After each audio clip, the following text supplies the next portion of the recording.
Three, two, one. All right, what's going on, everybody? Welcome back to the Inside the Mind podcast. This is episode number 2. Today we have Andy Black from the forum. Don't really need an introduction to the forum, to be honest. But if you want to tell a little bit about yourself, go for it. I've been in the forum since 2014, the Fastlane forum. I love it. I'm there every day. Can't help it. It's one of those things I can't stop myself from being in it. Like I even tried one time to not log in as often. No, I'm in all the time. So I love doing that. I love helping people, and it's helped me a lot because if I keep replying to people, it helps me clarify my thoughts. And then I start finding patterns and going, oh, okay, so that helped. The way I phrased it helped that person. So next time I reply, I phrase it a bit more like that. And eventually over time, I find that maybe that's a certain way of doing it. And then I go and create a thread. People in the forum will see me doing this. I create a thread in the forum. Next time the same sort of question comes up, I can just link to that thread. And what that means is I've ended up creating battle-tested content, if you want to look at it that way. But I do it by helping people where they are there and then. And I just do it. It's like a labor of love. But what it's done, it's helped me clarify in my own head a lot of things, that would maybe more jumbled up. Like writing brings me clarity. So yes, I think that what you do on the forum, the amount of like people that you interact with is super impressive. Like literally, I was looking at your profile. You've literally messaged like thousands of people, and it's amazing. And I think that the power that comes with that in terms of just like online publicity and being able to like get yourself just like into these different conversations is really impressive. And it can bring you a lot of stuff, a lot of opportunities, I'm guessing. So what I'm wondering is like when you started in the forum, like let's bring it all the way back, or just like online, for example, like when you started writing online, how did you start building your presence? right, that's a good question. When I fell into Google actually before Google Ads, there was always like make money blogging about the stuff that you know. And I was an IT dude. It's like, right, I constantly write scripts that automate things. Maybe I could create a website and blah and put it all up. And I think I might have started it. It was just tumbleweeds. And I just got disheartened and, no visitors, nothing going on. And then I sort of stumbled into forums. And when I fell into Google Ads, I found there was an Irish forum of business owners. And I would just post. And I was just so excited to have learned something. It's like, oh my God, I did this. And this is how I did it. And so I'd post something. This was 2009. And I remember it getting quite really good feedback immediately, which was way better than blogging, where it's like tumbleweeds and nobody finds a thing. And then it doesn't encourage people to comment and all the chatter that goes on. So I was like, wow, that's amazing. And I've still got articles up there. And I'm saying the same things as I am now about the Google Ads. And so I was like, wow, this is great fun. And then kind of being an entrepreneur or whatever, freelancer is sort of a lonely thing sometimes because friends and family may don't understand. So when you find a community online, and it can be anywhere in the world, not just Ireland, it's amazing. So it became sort of my online home, so to speak. And then there was various paid forums that I sort of joined to learn a bit more about Google Ads or paid marketing and stuff like that. And I would just be doing my thing, posting stuff, try this, try that, replying to people first, and then And were you posting. at this time? Like, Say again? I don't like when you were talking to people at this time, like when you were just starting, were you like an expert on like anything or anything like that? Like, were you somebody that knew a lot of stuff, or were you just documenting your process? Like, what was it? Slight bit of both. I was not documenting my process, documenting early results I was getting. So I'd just fallen into Google Ads and I'd got a friend some results. I was like, whoa, this is how I got my friend results. But this was the first client. He wasn't a client. I did it for free. But I was writing up the results I'd got. Yeah. So I was saying, and this is how I went, this is my process. And this is what I recommend. If you're trying to do what I just did, then go through this process. It worked for me once. Yeah. Yeah. And I did it in a nice bullet point fashion. Point step 1, do this, step 2, do that. And people loved it. because I had, and because I can't remember if I did screenshots. I probably hadn't figured out how to do screenshots at that stage, but I put results and numbers and said, right, it went from 4% click-through rate to 8% when I did this. When you give like details like that, people are drawn to it, and you don't have to be a massive expert. You just got one result, and that actually the result could be bad. I did this and it tanked, so make sure you don't do that. So I was documenting my process, but I was documenting the results. Yeah. And then you were So helping people based on the questions that they were asking. yeah, then people, okay, so there's two kind of things I do in forums and communities. I'm a responder. I've got 15,000, nearly 15,000 posts in the fasting forum. I've got 400 threads. Most of my posts are responding and replies and comments to other people's comments. I'm just part of the community. I'm a community member first and foremost. And then what happens is I keep repeating myself over something. And the first time I do something, it's like, write it out the first time. Maybe a few weeks later, it happens again. It's like, oh, right, okay, I remember that. I can write it quicker this time because I've already done it. Fourth time, I'm like, this keeps happening. I'm going to write a thread now. And then when it happens again, I'll just point people to it. Yeah. But back then, I remember I got in, I was just replying to people about non-related, not just stuff about Google Ads. And then I posted something, oh, look, and I was all excited. You could almost tell probably by the way I wrote it. I was all excited about something or other. And then I started getting known as a Google Ads guy. People started tagging me, oh, you should just go and check out. And I use my name as well, Andy Black. Yeah. So it doesn't take very long. You don't have to be an expert. You just have to be talking about it, helping people with it, ideally helping people in public with it where other people can see. And then you'll start getting tagged as the Google Ads guy or the TikTok guy or the short video guy or the whatever it is. The eLiquid in the forum, he's the SaaS guy. And we've got MTF, the writer. And we've got Lex DeVille, the copywriter, and everything. He does everything, doesn't he? But Yeah, and it seems like you're kind of like on the Fastlane forum at least, you're kind of like the go-to guy for everything for people. Like whenever somebody needs something, I feel like they come to you first when they're typing something, simply because I don't know what your process is. I'm going to ask you in a second, but I like when I joined the forum, for example, you were like one of the first people that I talked to, I think. And it was really fascinating to me because I think that like the credibility that you have on the forum, the amount of you click on your profile, you have like all these people like engaging with you is really cool. So like when somebody like new joins the forum, how do you go about building a relationship with them? right, okay, so I've got nearly 400 threads, 15,000 posts, probably 3,500 PMs. So that's all hidden. That's underneath. People don't see that. But what happens is I don't PM every new person who joins the forum, but I actually don't go looking for intro threads. If I see an intro thread and nobody's replied to it, I will then come in and try and like it and then maybe reply. And I know I've got a few followers. I don't even know how many followers, and that might just encourage more people to see that thread and just come in as well. But if not, then they can see that a staff member, it just encourages a new member. Oh, look, a staff member in the forum, whoever that guy is, has replied. Cool. But I don't go looking for all the newbie intro threads to reply to all of them. But if I spot one that hasn't got a reply, I'll try and reply to it. What I have done, and it was just I stumbled into it by accident. Somebody would follow me and I get a notification somebody's followed you. And previously they used to have rep in the forum. It was some forum currency they could give you, $100 forum currency, and you gained forum currency from posting stuff and people liking it. And it was kind of cool. And if somebody gave me rep, I'd reply to them saying, thanks for the rep. How are you? How are things going, Andy? If someone follows me, I reply to them. I send a message saying, thanks for following. How are things going, Andy?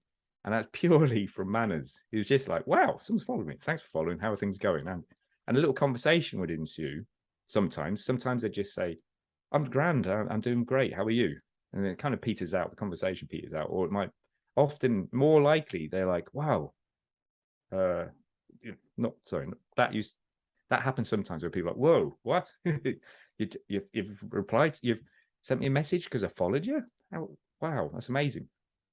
But mostly what happens is people say, right, I'm trying to do this, that, and the next thing. I'm kind of stuck with a such and such. And I'll go, oh, right, you need to maybe go and check out Biophase. He does a lot of e-commerce stuff. Or go and check out Lex DeVille. He does that. Or there's a thread somewhere. Can't remember what it's called. I think its title is this.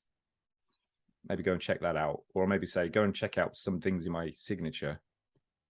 And sometimes those conversations can go on for quite a few. And then sometimes I just end up hopping on a call because we've now engaged quite a bit. Yeah. And it's like, how do you determine when you want to hop on a call with somebody? Like if somebody wants to like talk to you about Google Ads, for example, will you just go and get on a free like 30-minute call with them, regardless of who they are? Typically, yeah. But right. First off, I don't want to repeat myself. I'll be like, right, hold on. There's 40 articles. I don't tell them there's 40 articles. I go, right, here's an article that will help you. I wrote about that. Go check this one out. And I'll remember what it is in my head, and I'll have to Google it to find it, get the title, copy it, paste it. Slightly tedious doing it on a phone, but I'll link them to something because I don't want to go through the same stuff. Yeah. So before you hop on a call with anybody, the first thing that you're going to do is you're going to send them some of your intellectual property on the form. And then if they still want to hop on a call, then you do it. They'll come back, say, "Oh, I understand now," and they may have another question, or they may not. And if they have another question, I'm like, "Oh, okay, the article wasn't clear, potentially," or I might be, "Oh, that's a good question. I haven't thought of that." Right. Actually, I've got another article. I'll go send them off to that one. Go and read that.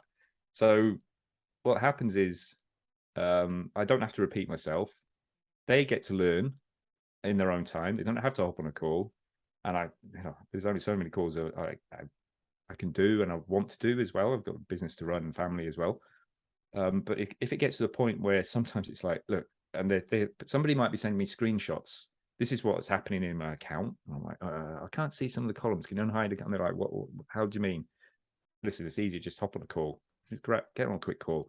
I'll have a look over your shoulder, show you, and then tell you. And I was doing that without recording anything for so long. And it wasn't just Google Ads stuff. We're chatting to people. Like we hopped on a call. I can't remember like this before. And I can't remember why we did, what we said that caused us to like, why don't we hop on a call to discuss that? It was probably about short videos or something like that. Yeah, it was. Yeah. And I was like, oh, right. Yeah, cool. I'm getting into that. And you've been doing that as well. Brilliant. Let's have a chat then. Let's just chat about it. And then chatted about it. And there we go. We've got a bit of a relationship built up. And I learned from it. You learned from it. And brilliant. And so that happens all the time. And so some of the people so I message lots of people, but I'm only messaging people who've followed me.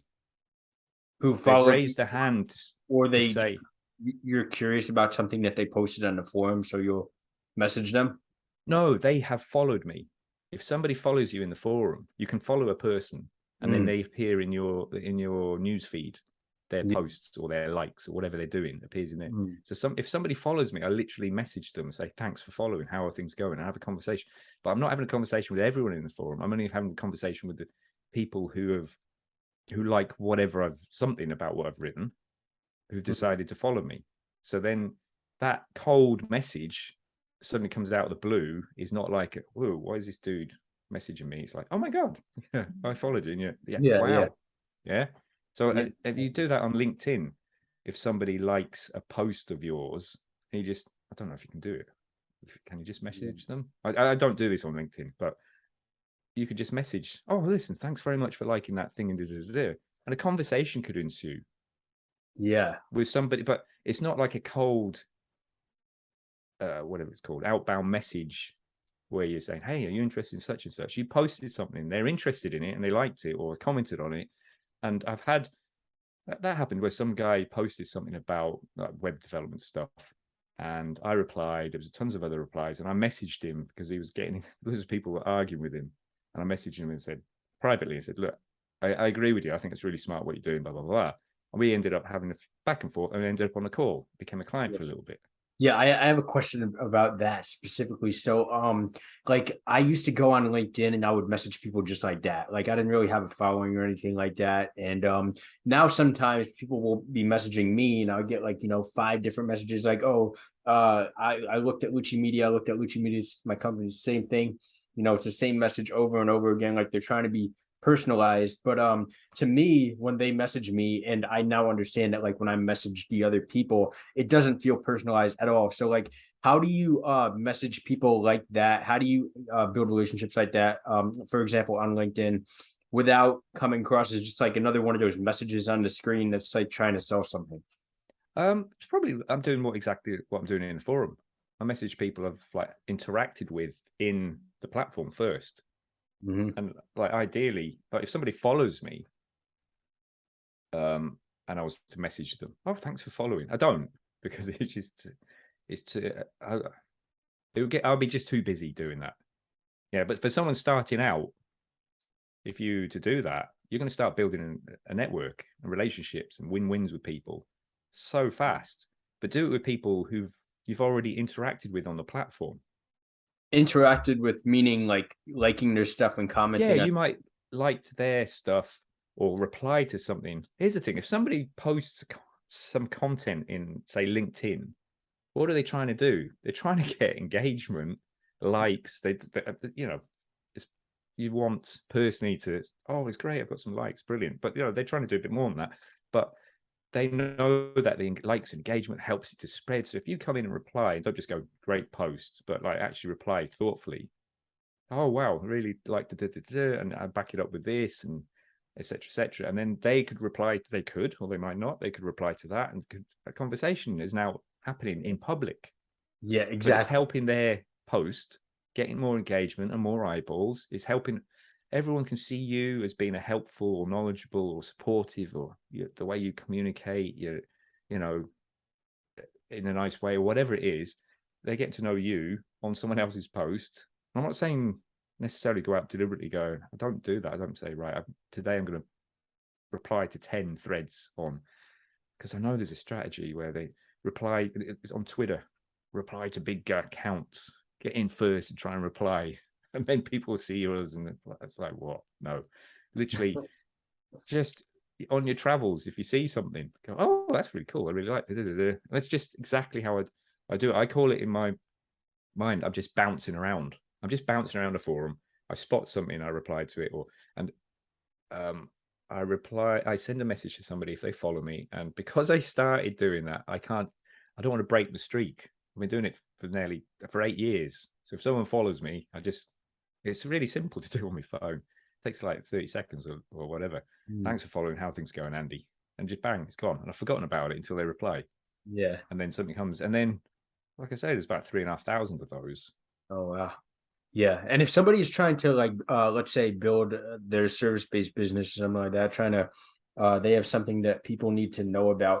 How much of their time or and marketing efforts do you think in the beginning should go into communicating with people on forums? Like, how much time do you think should be put into that? Um, I don't know about time, but there's a great line from a business consultant here in Ireland, Blaise Brosnan, and I quote him a lot because I went on some business development courses of his 2010 or something. And he says, at the beginning, spend your time and money on diesel and coffee. I saw your post about that, but I don't get it at all. Right. Diesel, as in put it in your car, drive, go to meet them and have a coffee, is what it means. That's how you build your business. What he's saying Literally, is you like, build relationships. Now, you don't have to drive anymore because you can hop on Zoom calls oh, okay. with Got people. Yeah. So my version of diesel coffee is I just hop on calls with people, but I'm not trying to sell. I'm just, it's like having a coffee. The coffee's going to be 40 minutes of two people chatting. Oh, what is it you do? Oh, that's really interesting. And it's like, it's a two-way thing. And when it's a coffee, I'm imagining in a cafe, it's not on their site. It's not on your site. It's like a neutral ground where people are used to just chatting. Yeah. And you said something to me very interesting in direct messages.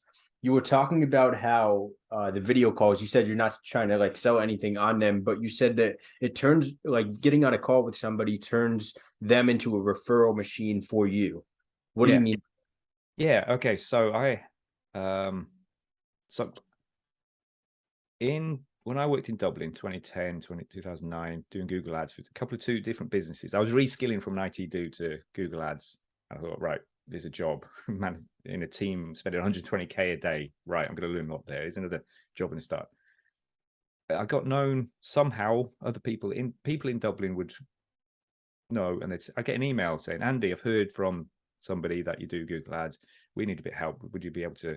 Can we meet for a coffee and talk about it? And I'll be like, absolutely. I said yes to every single one of those, and we'd often meet. They'd buy me coffee or lunch, and one time there was 3 people turned up in suits, and they all had notepads.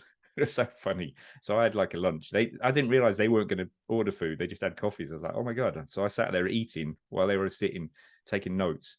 And they just asked me questions. So I just brain dumped. Ah, yeah, you could try this, try that. And I was 100% not trying to, I was just literally trying to help them the best I could in that 45 minutes, eating as well. And at the end, I never said anything like, oh, look, if you want to hire me, or whatever, they'll be like, oh, anyway, best of luck, see you. And I'd wander off, forget about it. Or sometimes I learned later on to send an email reply or another email to them saying, hi, great to meet you. Here's the 5 things that we discussed that I think you should do. Here's some extras. And then I'd link, here's something I've done, wrote about somewhere that might help you about those things that you didn't, to explain it a bit more. So I did that. And then learned later on about you could have software that could detect if they opened it. If they opened it, grand. If they hadn't opened it, I'd make sure that they just at least got it, because it would help them. But then I just moved on and I kept going, doing my thing. But what that means is it leaves a wake of people behind me who I've helped, who know that I know my stuff, who know that I'm. If they refer anyone to me, they're going to get the same treatment of somebody who's super passionate about it, talks clearly about it, isn't going to try and close you at the end. So they're Exactly. happy to send What you're people. saying is like when somebody refers somebody to you, that person is confident that the person that they referred to you will have a good experience. Therefore, it will make that person that they referred to you feel better about Yeah, them. 100%. Yes. Right? Yeah. Yeah. So if you think, I hope I said that. I get business from the forum, but not really people in the forum. Yeah, they're not really my clients aren't really in the forum, but I do have like people have come through and have become clients and some long-term clients. But it's the kind of, what happens is, it's, if you think about it, it's not the people that you're communicating to who are going to become clients, it's their network that they're going to refer you to. So if you let them know that you're a good guy, you're going to be fun to talk to, or not, there's nothing wrong with you, you haven't got 2 heads or something. You're polite, you actually turn up on time. Yeah, so I did a little post about that. Like, I think it was Dan Sullivan, the strategic coach. He says there's 4 things you need to be referable: manners, please and thank manners, turning up on time, letting people know doing what you said you were going to do, or letting them know what's going on if it's not happening on time or whatever. And then 4, be competent. So I'm never going to refer a plumber to me mum, or if the guy is the best plumber in the world but he's rude and never turns up on time. It's just not going to happen. So the most important part is literally, so you'd say, oh, I do XY, I use XYZ software for creating the TikTok videos. And I then hear of somebody who needs help with it. I'm like, oh, I know, guy. I don't know how good you are at it. You just said you did it. But like, he's good. He's a good lad. He'll chat to you. And I'm confident, having spoke to you, that I could just send him off to you. Yeah. Mhm. So that the part, you don't need to be massively, have a load of authority and be seen as the best in the world. Just like, oh, he does that thing and he's a nice dude and he's polite. I got quite a bit of business at the start when I was starting my business. So I helped a friend. He then told his uncle, who was a builder, so he came along. I kind of stuck. I don't think it actually turned into any business. But then I went on some courses, some the local enterprise office, government funded courses about starting your business, and also, oh my God, they were so bad, really bad. But there was some, it might be LinkedIn for your business. It's a course. And so you go along with 20 other business owners and the presenter. And what they're going to do at the beginning, they're going to say, right, before we start, can everyone introduce themselves, tell us a bit about yourself and your business? So you go, hi, my name's Andy. I do those little Google ads. That's it. But you can see someone going, oh, right, hold on. And then at the coffee break, someone comes over. Oh, my wife she sells wedding dresses off a website. Do you think Google ads would help for it? I didn't have to say anything about how good I was or how long I'd been doing it. I just said, this is what I do. And that's And enough for somebody in the room to go, oh, there's a guy, I'll grab him. I need one of them. I need to speak to somebody like you. well, also in an internet context where there's, a lot of people that may be doing like the same things, how do you go about staying top of mind, like the first person that they think of? That's interesting because I've been recently posting little videos. I'm trying to get into short video, and I've created a little 16 maybe, and I posted them to TikTok, YouTube, LinkedIn, Facebook. LinkedIn, I have LinkedIn and Facebook. There'll be people who already know me that see it. Yeah, TikTok and YouTube Shorts, it's people who don't know me who've seen it, right? And what's happened is I'm not even posting about Google Ads. I'm just posting little business tips or things. And someone just popped up and went, Andy, I forgot about you. I need some help with Google Ads. So that's I stayed top of mind there, or I got back in there because I haven't been active on LinkedIn at all for a while. It's just by them seeing me, it just reminds them, oh yeah, that lad does that. And my profile, I had work, literally just because my bio said, it was Andy Black. This was LinkedIn. Andy Black, Google Ads, whatever. It started with Google Ads. I've got Google Ads freelancer, I think. Now at the minute, Google Ads freelancer, figuring out TikTok and YouTube Shorts or something. But I would connect with people, and that brought me business. I was just sending out connection requests on LinkedIn it would suggest loads of people. This was years ago, and I just send out all the connection requests because it's a network where people want to increase their network of other business folks. So you would And that just was enough for people to go, oh, Andy, I spotted that you're a Google Ads guy. Can we have a chat? I was like, wow, all I did was send a connection request. I didn't even send a message or anything. Did you like when you were going into like building your LinkedIn following, did you go into like groups and engage with people? No, I'm not in any LinkedIn groups at all. No. What I So did, I don't know if it still can do this now on LinkedIn. I literally just sent hundreds of connection requests a day. what, just to, like random people? Whoever it suggested to me. Oh, And it was mostly people in Ireland who were involved in marketing, and various business owners. Mostly it's Irish people in Ireland. It just suggested it. I don't know if it's possible to do this now, or whether there'd be a limit. But I even shrunk the screen size down so that I didn't have to move my mouse so much when I was doing connect. And I remember going on a LinkedIn course, and the lady was talking about how you grow your network on LinkedIn, and she was talking about how you do these searches and you find people, and then you check their profile, and then you send a connection request saying, oh, I noticed this on your profile, just real by hand. And I said to the person next to me, oh my goodness, no, hold on. And then I just sat there and I just did loads of them while she was talking. And then I showed the guy next to me and said, look, all these like, new connections I was getting, like 10, 20, 30, 40, it was just growing because I was sending connection requests. It's a kind of network where people want to connect with people. And then after you connected with somebody, what did you do? I didn't do anything at the time. I just left it. That's what I mean. There would have been way too many for me to then have messaged folks, and I wasn't doing it for that. I was just trying at the time. I was just trying to get to the point where if you've got more than 500 connections, it didn't show the number. If it was like 120, it just but it said 500 plus, and I was just trying to get to 500 plus. So I just sent loads out, and there's an argument to say that I've got 11,500 connections now, that maybe they're not the best connections to have for my business and whatever. It's like, no, lots of marketing folks, lots of students of marketing, lots of people in Ireland. Are they all going to become clients? No, but I've now got a kind of bit of a base of reach.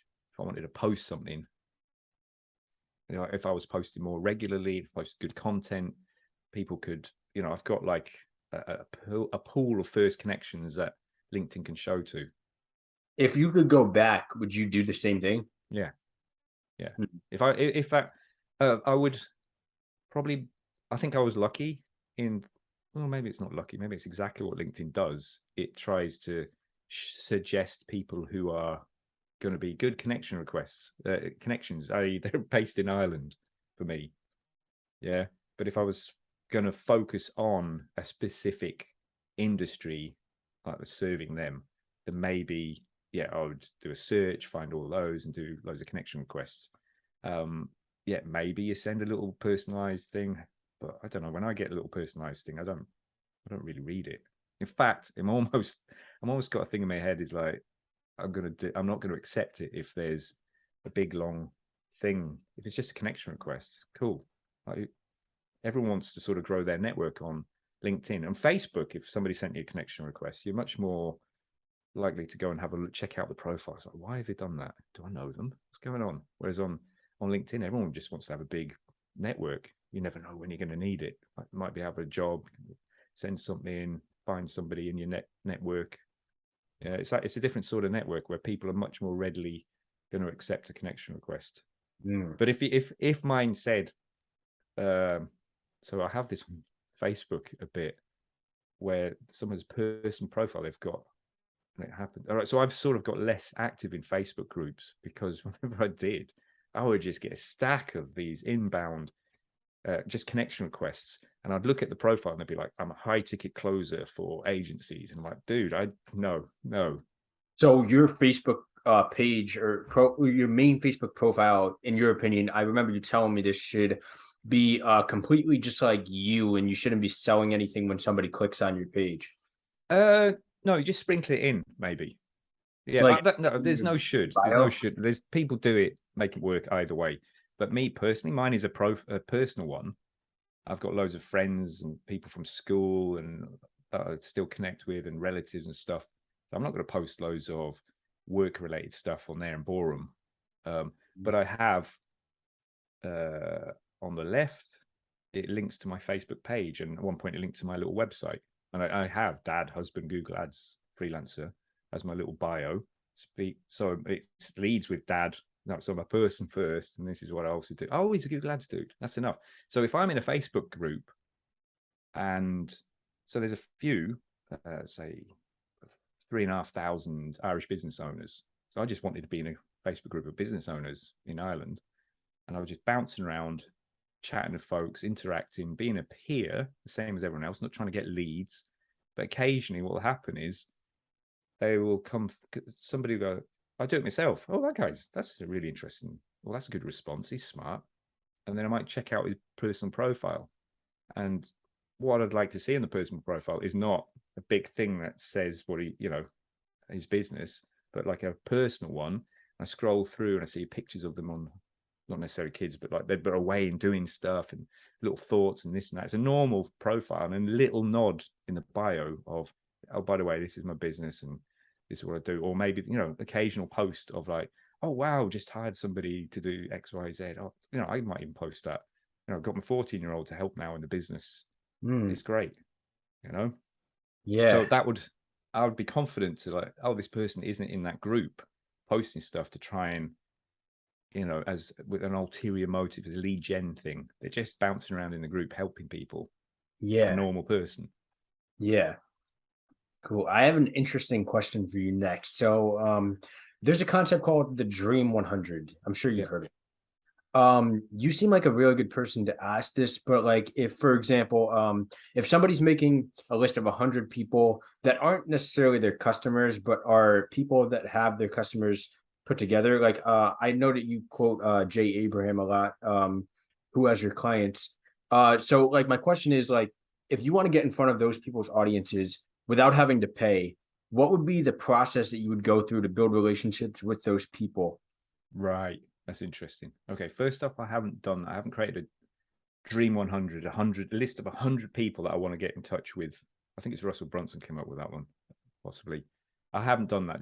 Just explain what it is in case people don't know. But I love that line from Jay Abraham, who already has your clients. And let's just, an example is that Facebook group of 3,500 Irish business owners. Now, the owner of that group, and what are they trying to do? They want an active group. It's like tumbleweeds. You see them posting and getting nothing, no response. How's everyone doing on a Monday? Nothing. How's everyone doing this? Or what's that? And here's Friday, post up your offers, you know. So, and there's just tumbleweeds, even though there's 3,500 people in there. So how do you get on that person's radar? You reply. You do, oh, yeah, I'm doing this, such and such. And they will spot it and they'll be like, oh my goodness, thanks goodness somebody's replied. It's great. And maybe it'll help. And so, and then it didn't take me very long. It actually happens quite a lot. I go into a Facebook group or a forum or something, and I'll be like the most active member in the first month.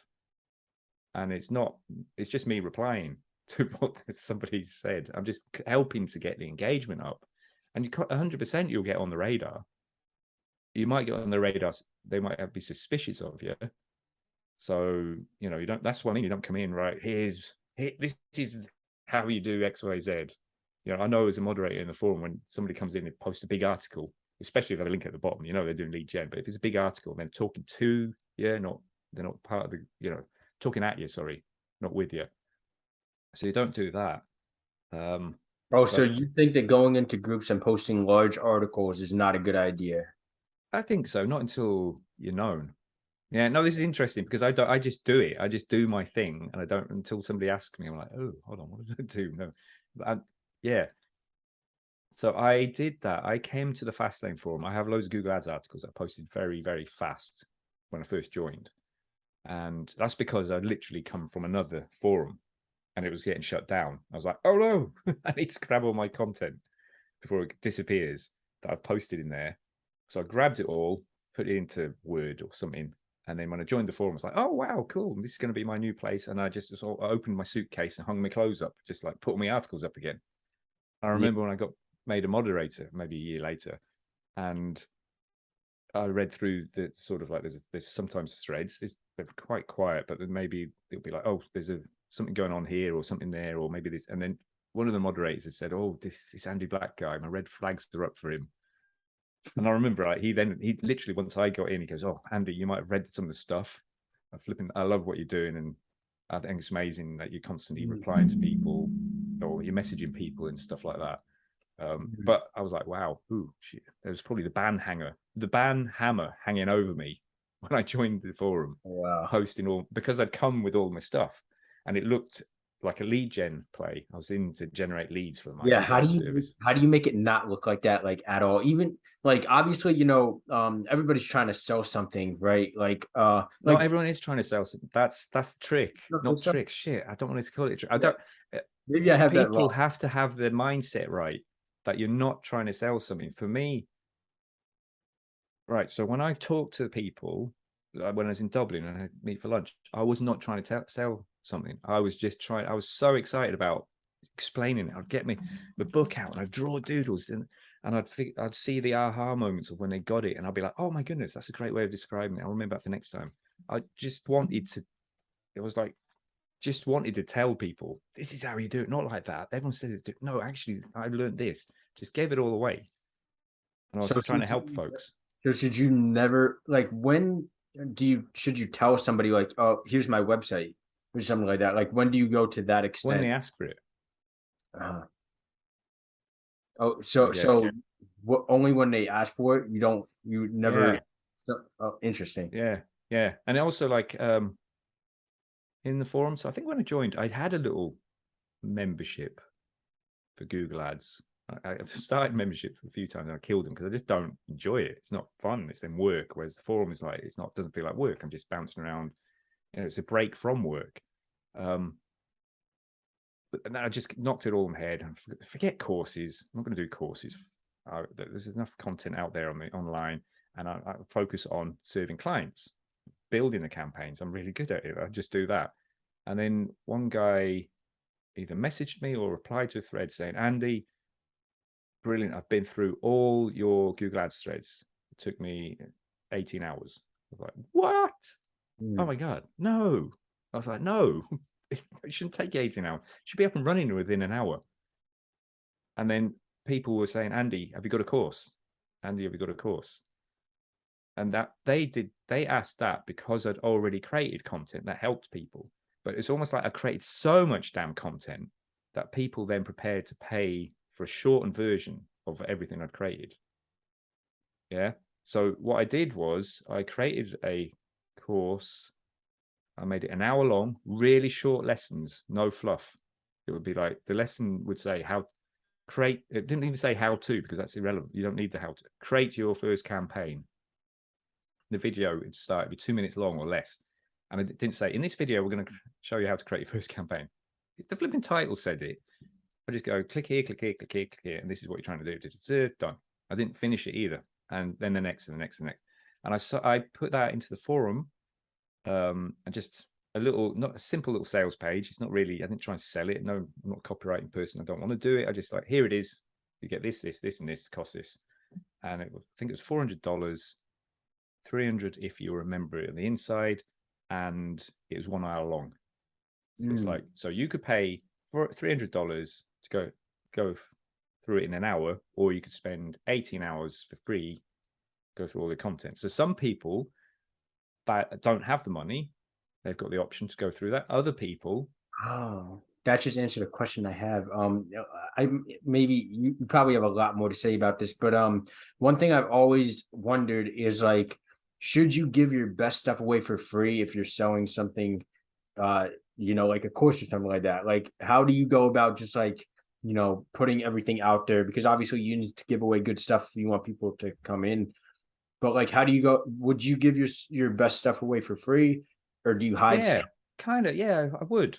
I don't worry. Now there is some stuff I don't, like proprietary, no, not proprietary, but like I figured something out I'm working with an agency, and we figured out these are the keywords that work best, and these are negatives for this vertical, this industry. I'm not going to give that away. Like they paid me to find that out for them, you know.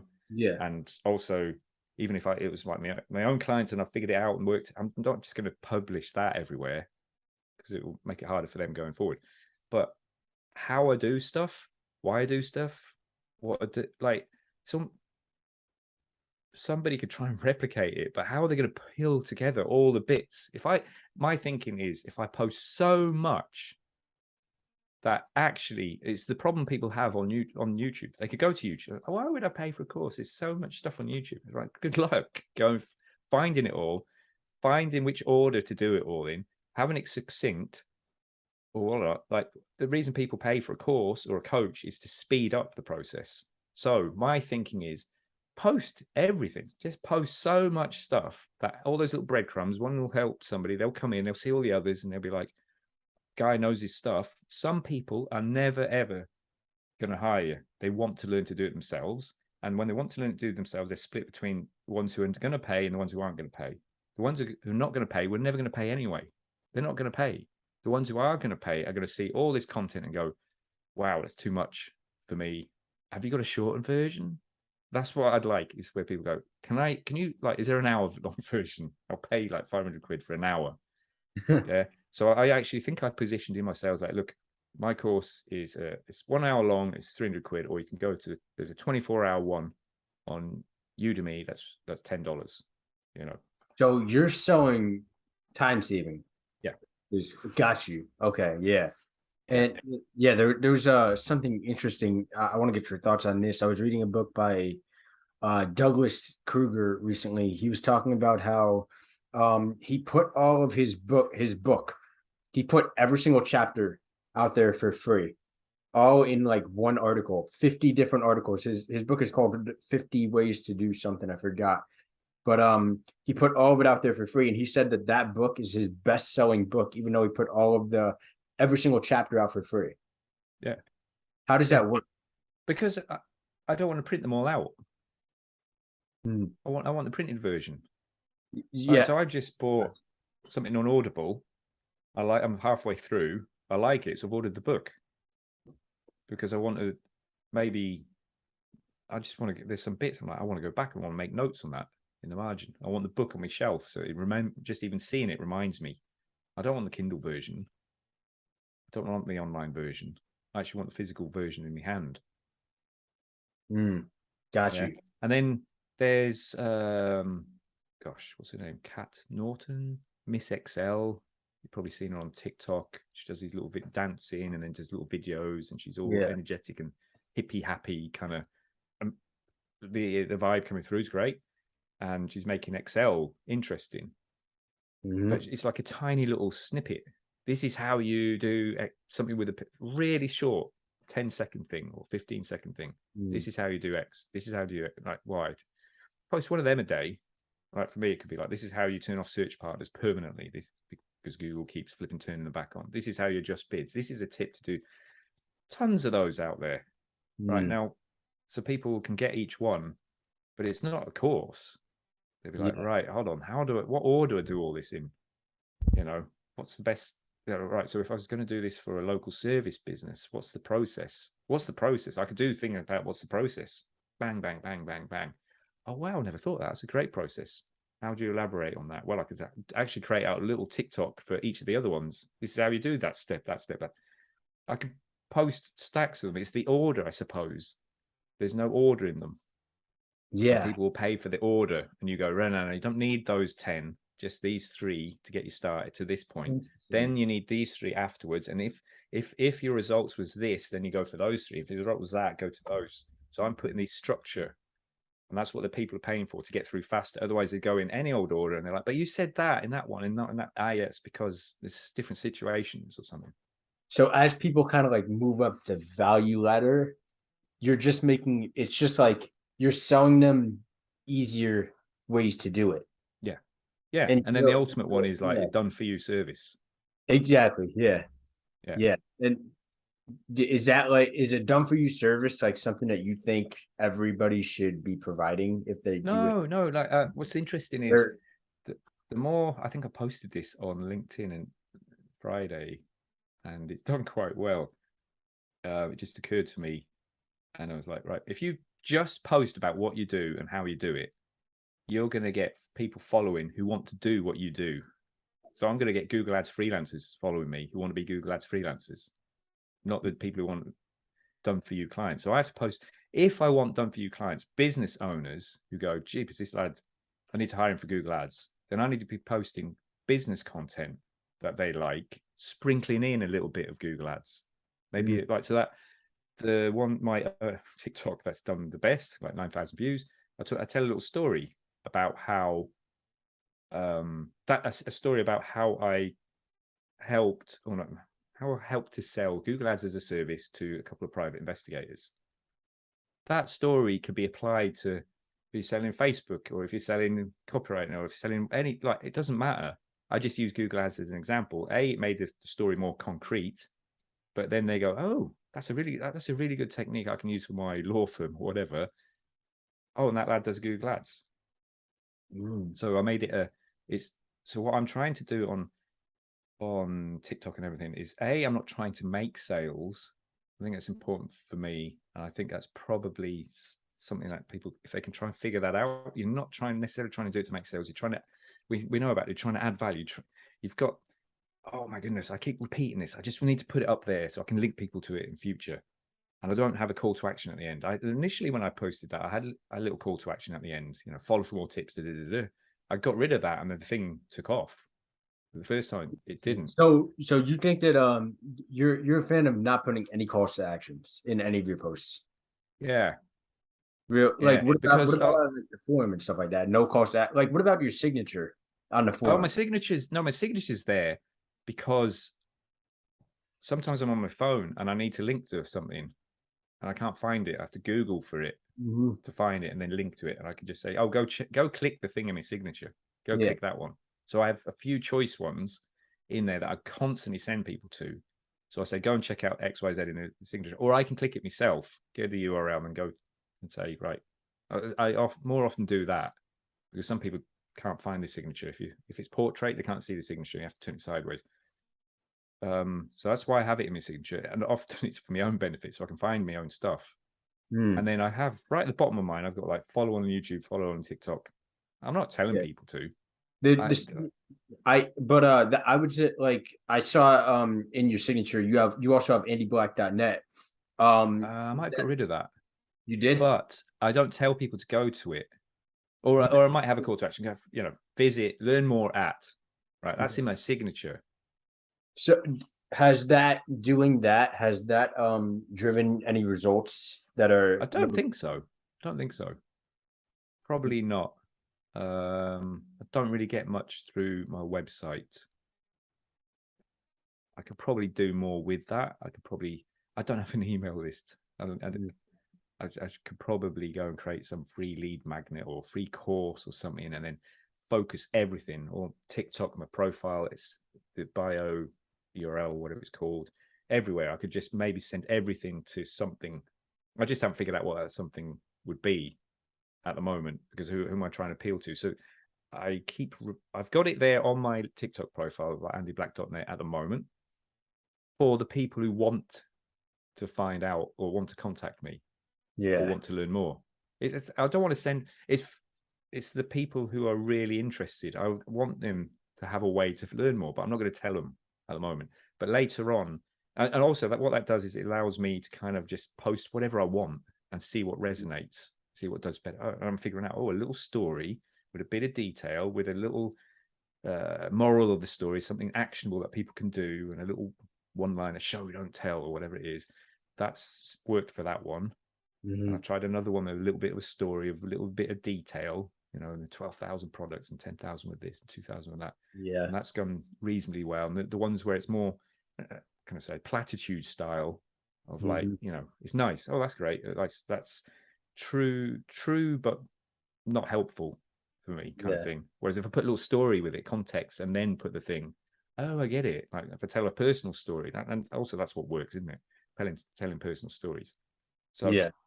I can figure out what works and just helps folks who are more business owners or interested in business, rather than of trying.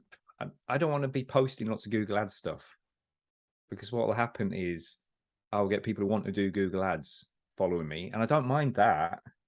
You mean people that are like also selling Google Ads? Yeah, they want to become Google Yeah, Ads freelancers, exactly. which is Exactly. fine. I'm sorry, I'm not. It's not that I don't want them following me.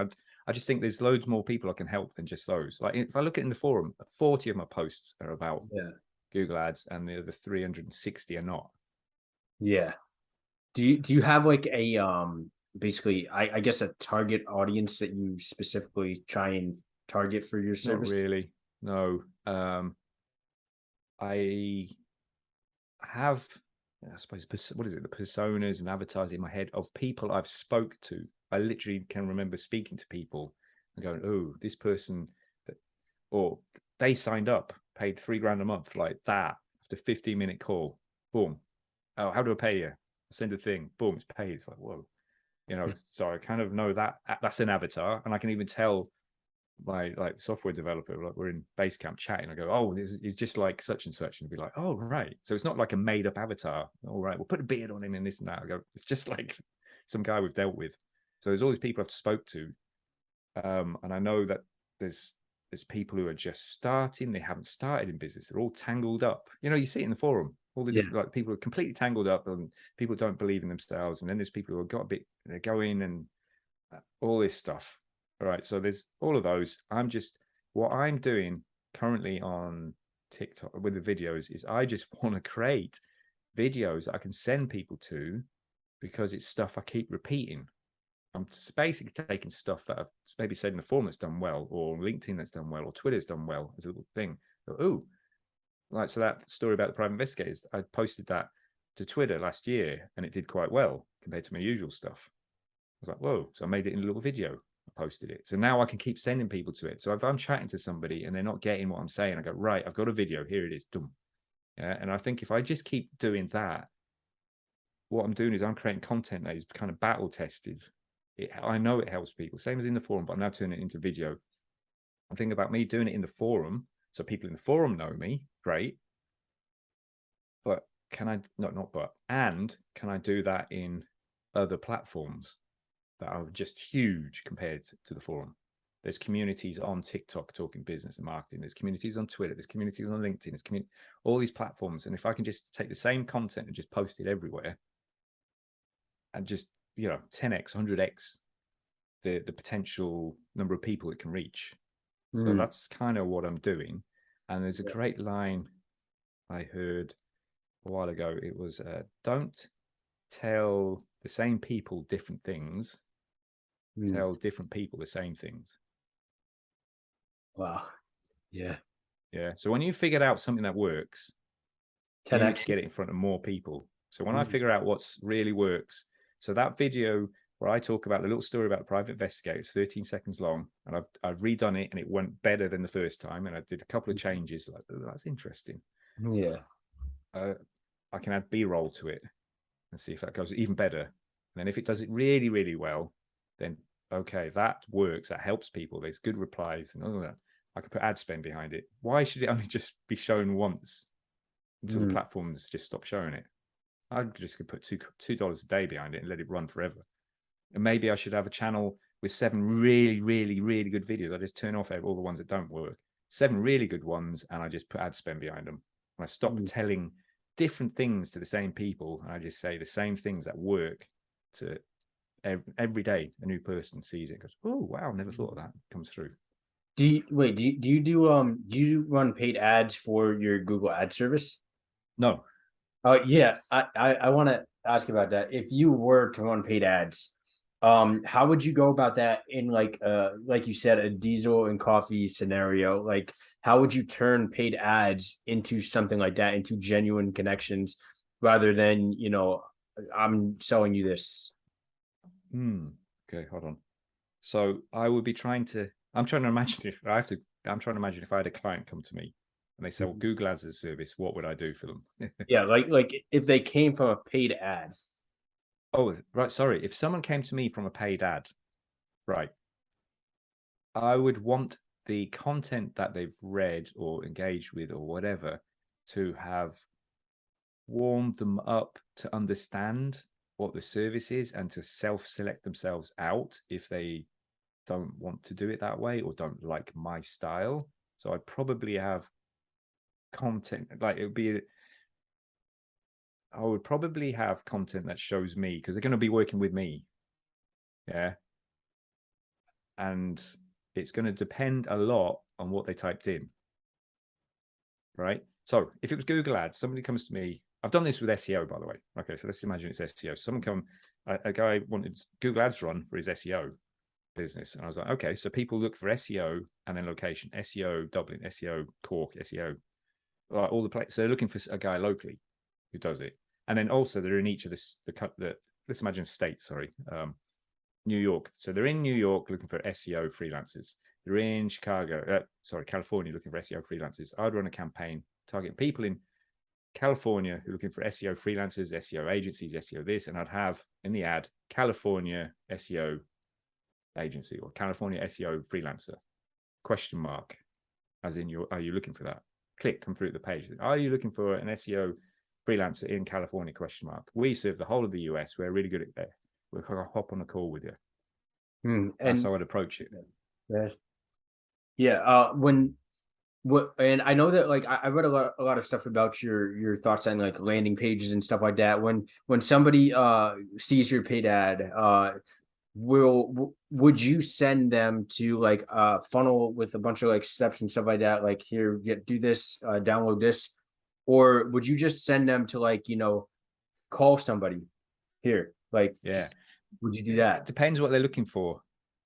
So I specialize in really simple landing pages because we're doing, let me think, flood. I'm thinking for Florida, flood repair companies, Florida, water damage repair, Florida, right? When person types that in, or maybe the location, probably going to go not just a state, going to go to Orlando or maybe even like a neighborhood, right? So I'll have that ad set up. It'll be Orlando flood repair or water damage restoration. They click, come through to the page. It's going to say Orlando flood repair, 3 bullet points, 1 hour response time, 24/7 helpline, 1 hour response time. Contact us now for whatever to book or for a free estimate or or just contact us now, and then a tap to call button and a request a callback button, and that'll be it.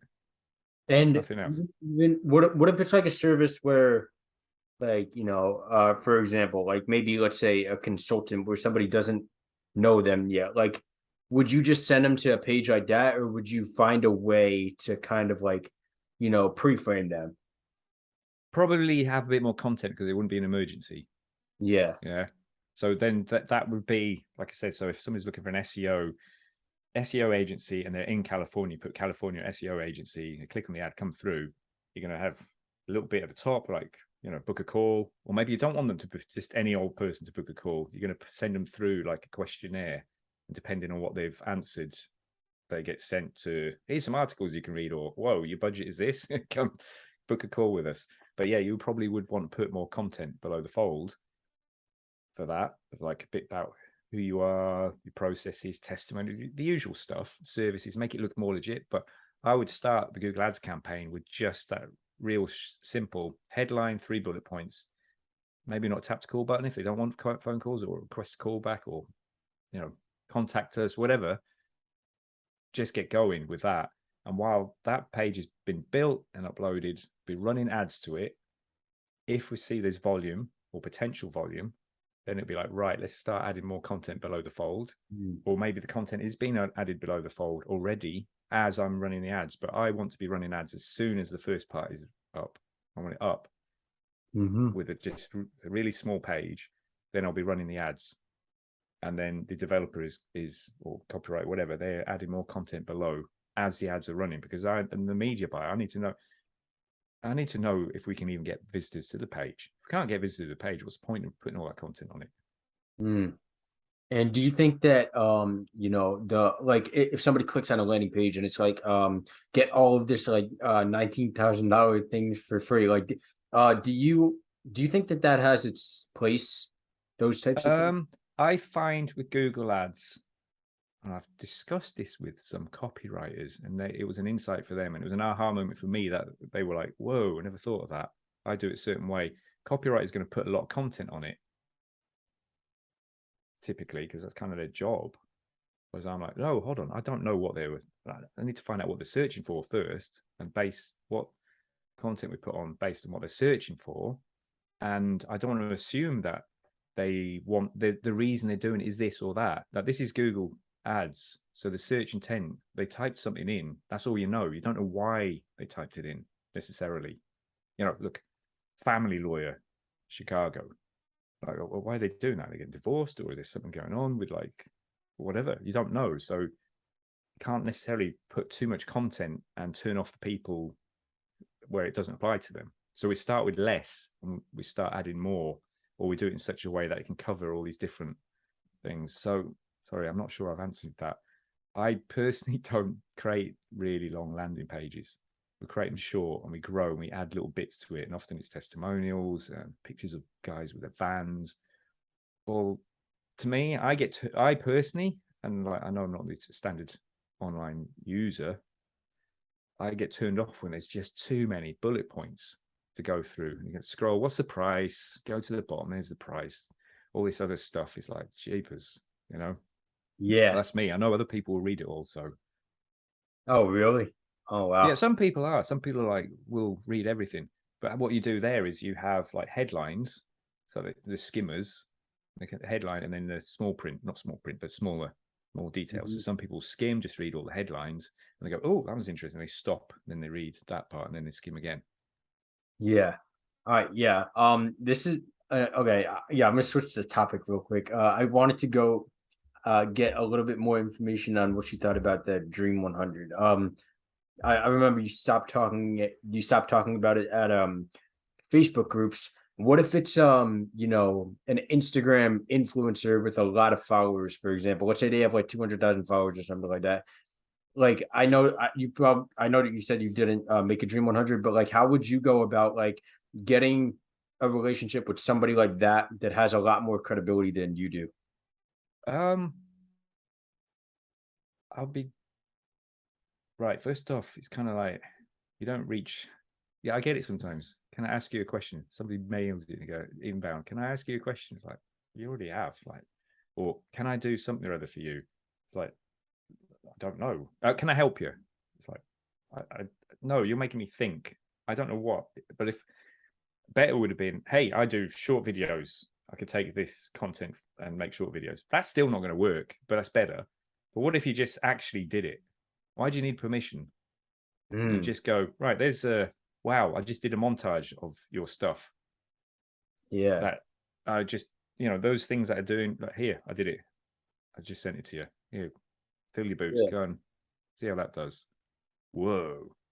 I'd just be doing that. Like, so same, so it's show, don't tell. It's exactly like story about the private investigators. Basically, so I better tell the story. So I met a couple of private investigators in 2010 to discuss running Google ads for them.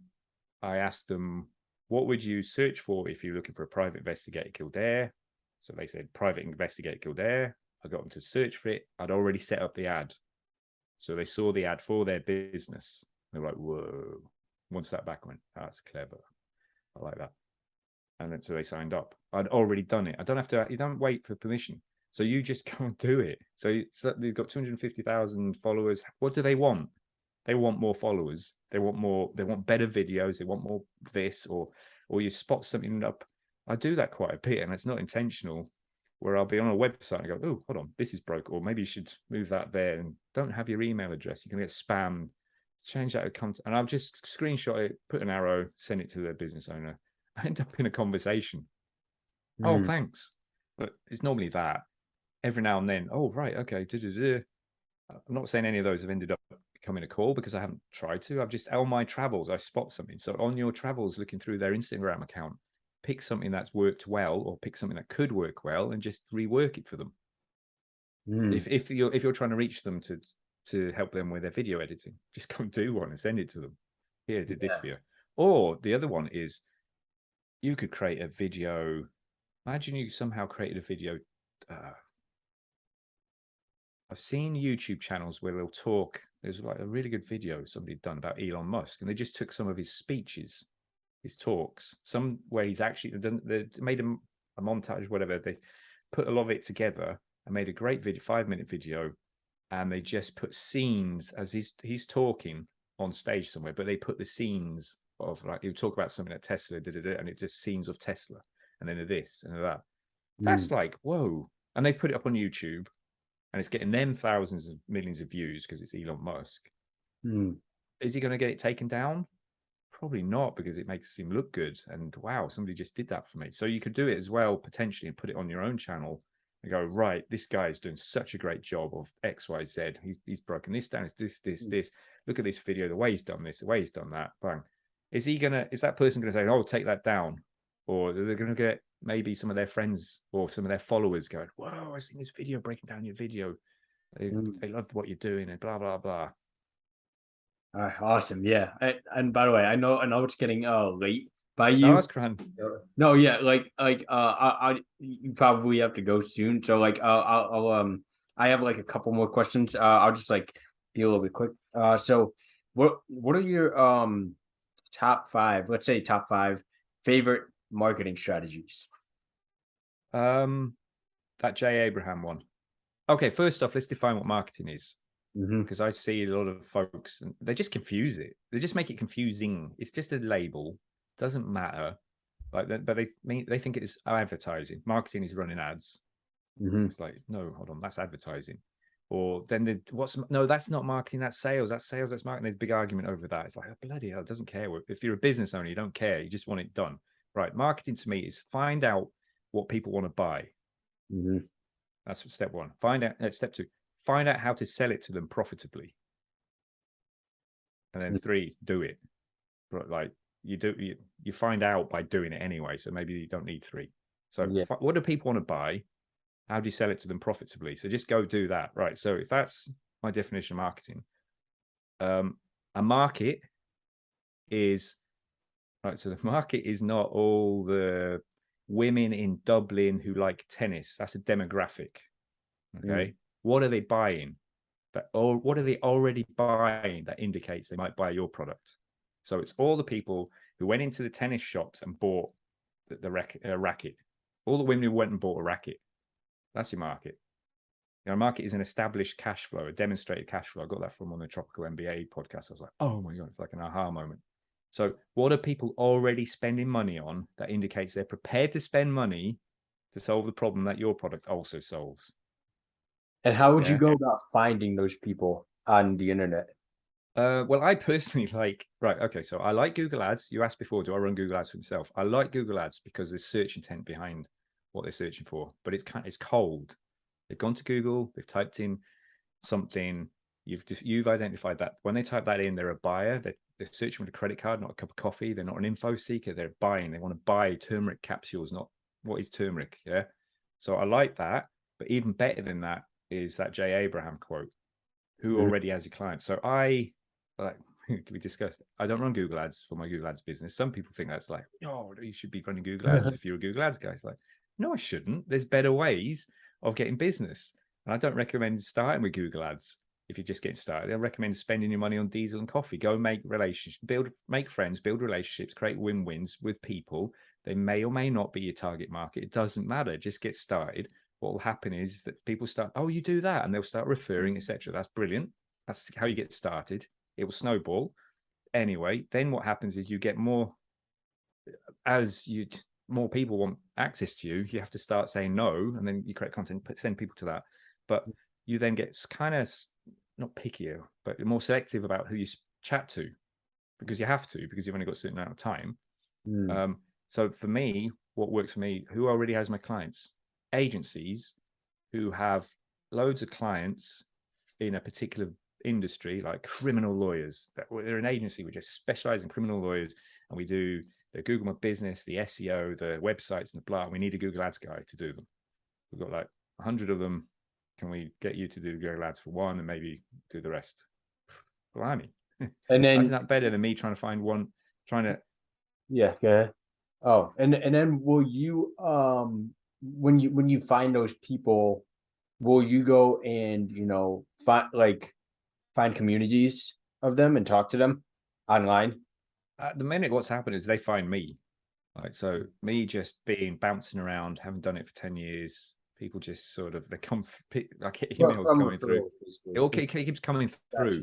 If I was starting from scratch, yeah, like as a Google Ads guy who can be white labeled, so like other agencies can white label us. More than half our clients were, it's to other agencies. Oh We're helping wow. their clients.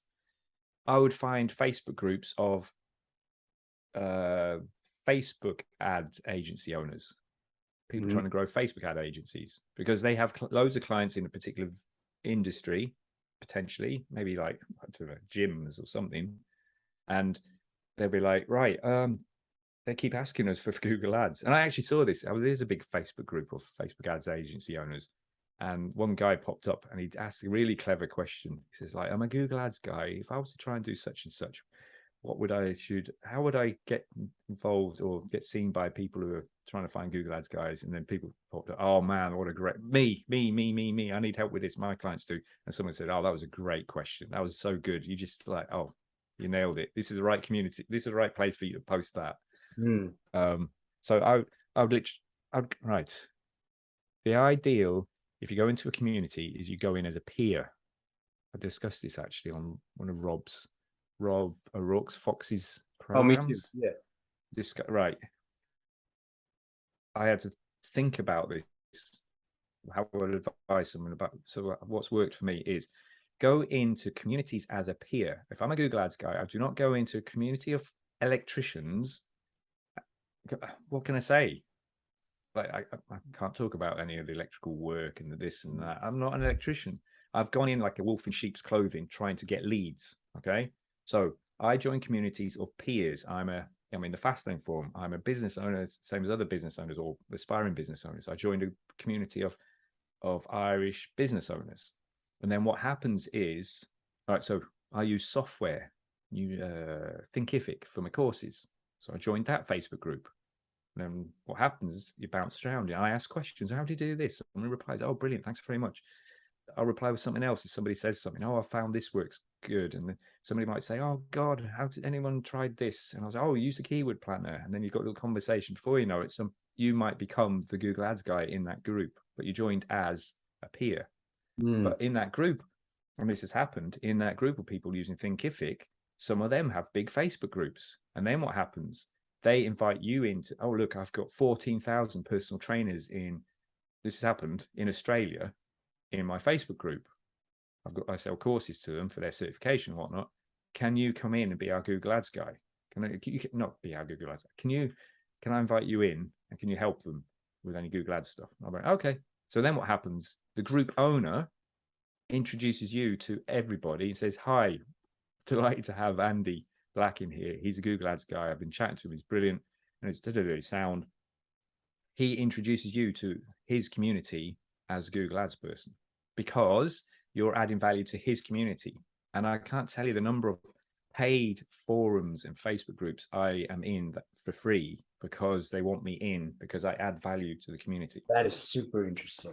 Wow. Yeah, that's a gem right there. Yeah. But Yeah, how do you get on the radar yeah, of, yeah, by just being a normal person, supportive, engaging, helpful, that people would want in their community anyway, and a subject matter expert. But you don't even have to be the best in the world or loads of articles or authority. You just say, hey, I do Google Ads. Whoa, can you, yeah. oh, I'd love your sound. Can you come in and help us with that?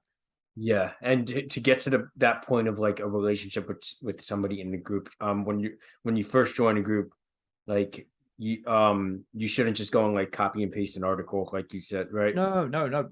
Join and be a responder. And just Yeah. just answer questions that you know the answer. Yeah, or not even necessarily answering questions. You're not right. You've got to have the mindset of like, whoa, I'm a peer. This is a community I want to be in anyway.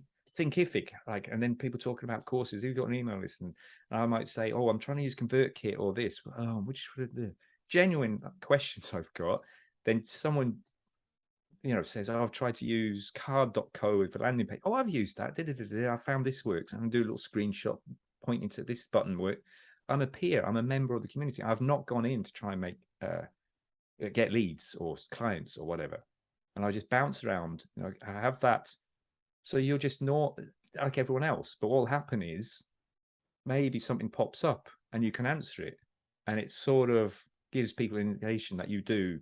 Oh, so you do short video? Yeah. No, my agency. I run a little agency. We do short videos for people. So, and they're like, oh, really? And then some people start asking questions. And then some other people, and then somebody tags you later on and goes, oh, look, maybe Mike can help you, and they'll tag you, Mike.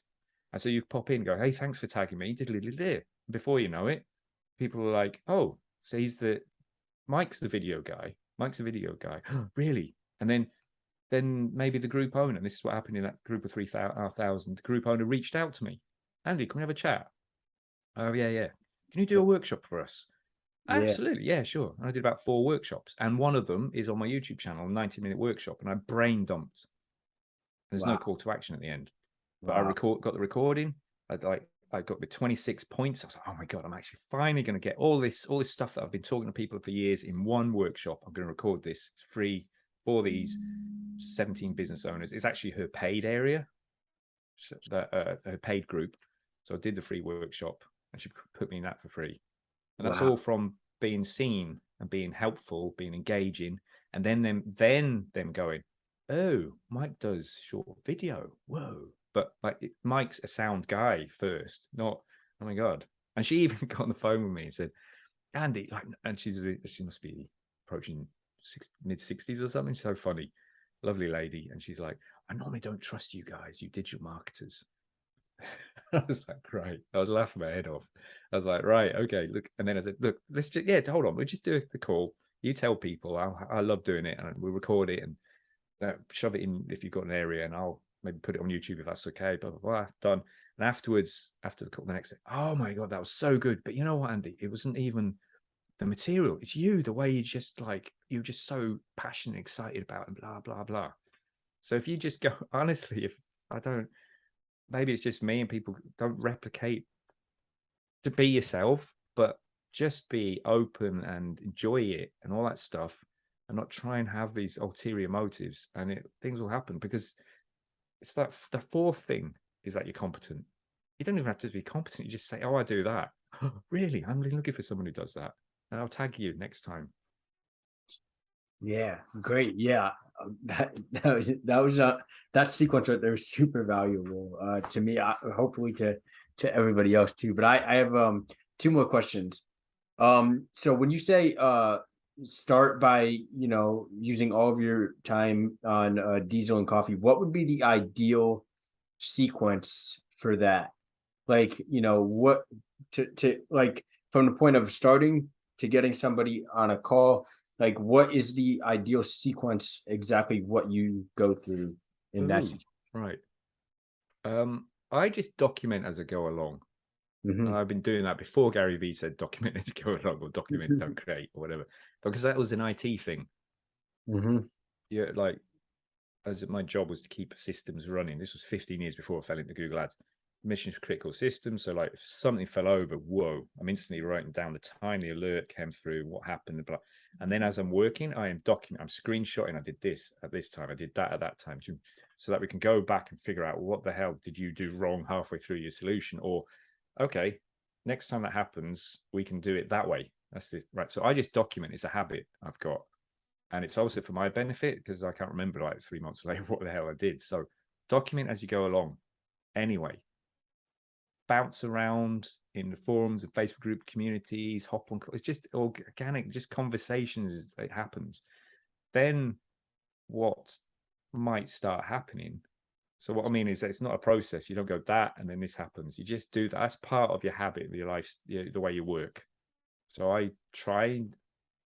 I do it daily in the forum anyway, and I'm trying to make me do it daily in these other platforms. It's not natural for me because that's more of a push thing, whereas in a forum it's more of a reply thing. Yeah. Um, so just on that, I take the replies and I push them out. Oh, that was a good reply. I'm gonna push that out now. Yeah. Okay. So while that's happening, all these little think of it as all these little breadcrumbs just going out there. And then what's going to happen is that you're going to get little messages on LinkedIn or Facebook or whatever. And what you don't do, I remember doing this once. I went to a web developer's website and I rang his number and he said, "Oh, can you go to my website and fill in the form?" I was like, "The heck? You're right back to front. The form, you're trying to get people on a call. You're trying to get the conversation. You're not trying to get them on an email list or whatnot. I've like the email list is to get this conversation I'm just having with you. So if you're in a messenger conversation, that's brilliant. You're now in conversation with someone and say, Andy, look, I haven't get stuck with a bit of Google Ads and blah blah blah. Right, little message back and forth, trying to figure it out. So and protecting my time, I'll be like, oh right, okay, that's e-commerce. Oh, that's interesting. It's I've done a little bit like that, but maybe you're better off talking to such and such. Give me your email, I'll forward it, I'll message you, I'll whatever, introduce you to someone. There you go. But you've got a little relationship there built. Um, or it might become, oh yeah, okay, that's something. But yeah, okay, I think it's probably worth us having a chat. We could hop on a Zoom call, and then what I say, we could hop on a Zoom call. I could have a look over your shoulder at your account, and I've never had a business owner say, "No, I don't want you to look at my account. That's confidential." No, no. They're like, "Really? You look at my account?" And like, how would that be? Nobody, they barely say that because the whole thing is like, oh, let's just hop on a call. Yeah, I'd love to. I could just have a look at your account, and if I spot anything, I'll let you know. Mm. So we hop on a call, and what I do is like, oh, so how's business? What time have you got there? Like, do you have to get kids or whatnot? Oh, you're in Canada. That's interesting. All right.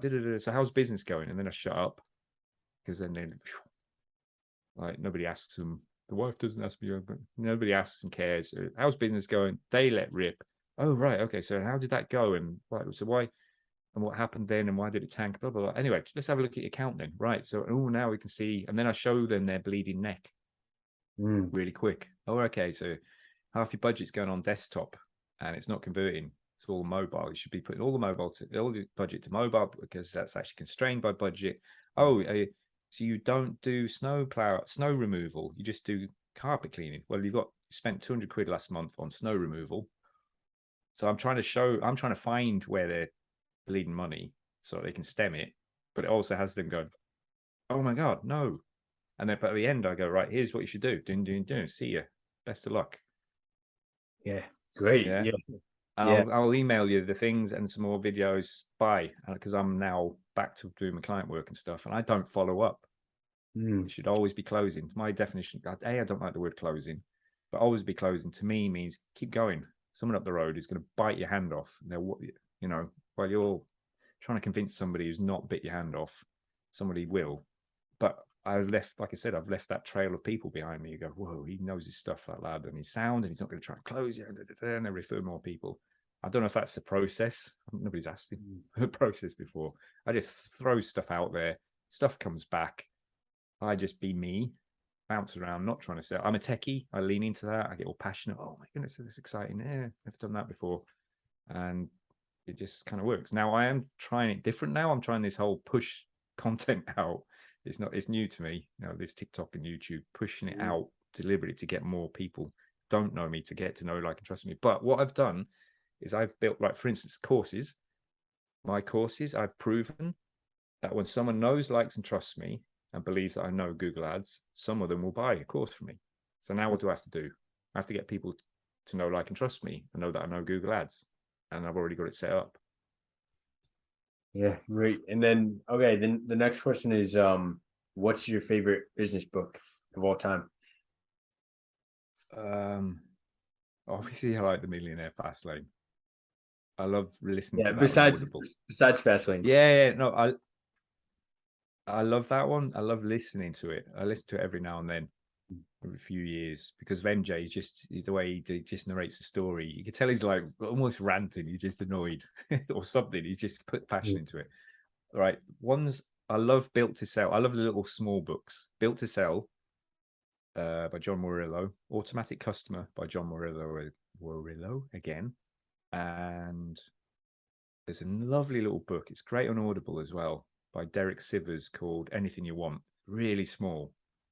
And he just tells his stories, his learnings. But he's just, I like the little books, the little short ones.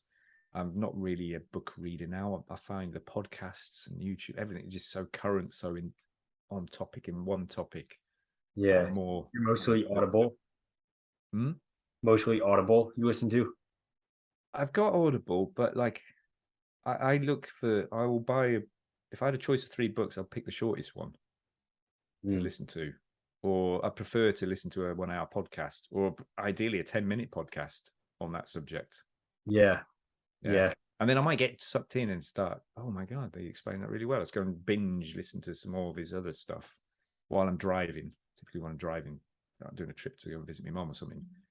But I don't really consume that much. I find I spend a lot of time, way more time in the forum, for instance, replying to things than reading. No, obviously I have to read stuff to reply to it, but yeah, for sure. Yeah, I mean, there's a lot more questions I could ask you, honestly, but I don't want to take up too much of your time. And the podcast is pretty long, but yeah, that was a great episode. Would you agree? Like, well, I hope so. I think that was a phenomenal episode, and I think a lot of people are gonna like it. Right. Yeah. Brilliant. I'll stop recording right now.